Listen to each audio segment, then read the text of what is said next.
নির্বাহী বিভাগ থেকে বিচার বিভাগ পুরোপুরি আলাদা না করার সুপারিশ করা হবে বলে জানিয়েছেন বিচার বিভাগ সংস্কার কমিশনের প্রধান বিচারপতি শাহ আবু নাঈম মমিনুর।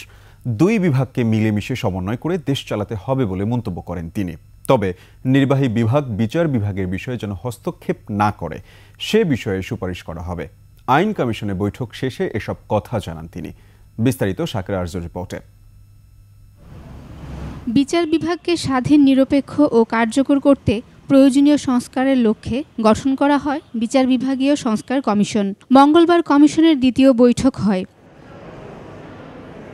বৈঠক শেষে কমিশনের প্রধান বলেন, জনগণের জন্য কাজ করবে কমিশন, সেই লক্ষ্যেই হবে সুপারিশমালা। তবে ৩ মাসের মধ্যে সংস্কার কাজের প্রস্তাব দেয়া সম্ভব নয় বলে জানান তিনি। একমাত্র ওয়ালটন এসি দিচ্ছে 1 বছরের রিপ্লেসমেন্ট গ্যারান্টি। দুটো পেপার আমরা স্টাডি করেছি, দেখেছি, তার উপরে বিশদ আলাপ আলোচনা করব।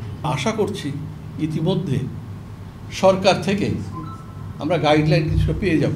মামলা জট কমানো সহ মামলার সমনজারি এবং মামলার খরচ নিয়েও থাকবে সুপারিশ। শহরে আমরা থাকি, কোট প্যান্ট পরি চলি, কোনো ইয়ে নেই। গ্রাম দেশ দিয়ে আসে, সে লুঙ্গি আর গেঞ্জি পরেও আসে। তার একজন উকিল সাহেবের খরচা, কোর্টের বিবিধ খরচা, এটা আপনারা জানেন। কোর্টে ঢুকলেই খরচা আরম্ভ হয়ে যায়। এইগুলি করতে গেলে সে নিঃস্ব হয়ে যায়। আমরা এটাও চেষ্টা করব যে এই খরচাটা কিভাবে কমানো যায়। বিচার বিভাগ ও নির্বাহী বিভাগ পুরোপুরি আলাদা না করার জন্য পরামর্শ থাকবে প্রস্তাবে, বলেন কমিশন প্রধান। অ্যাবসলিউট সেপারেশন, এইটা আপনাদের একটা ভুল ধারণা। অ্যাবসলিউট সেপারেশন হবে না। আমাদেরকে এই লেজিসলেশন বলেন, অ্যাডমিনিস্ট্রেশন বলেন, জুডিশিয়ারি বলেন, আমাদেরকে মিলেমিশে কাজ করতে হবে। আমরা চাবো ইন্টারফিয়ারেন্স যাতে না হয়। আমরা যা বলবো, আমরা ভুল করলে আপনার হায়ার অথরিটিতে যান, নিচের কোর্টে ভুল করলো অ্যাপিলেট কোর্টে যান। প্রধান উপদেষ্টার অনুমোদনে বিচার বিভাগ সংস্কার কমিশন ৩ অক্টোবর গঠন করা হয়।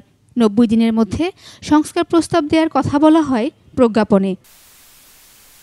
শাকিরা আরজু, একুশে টেলিভিশন, ঢাকা।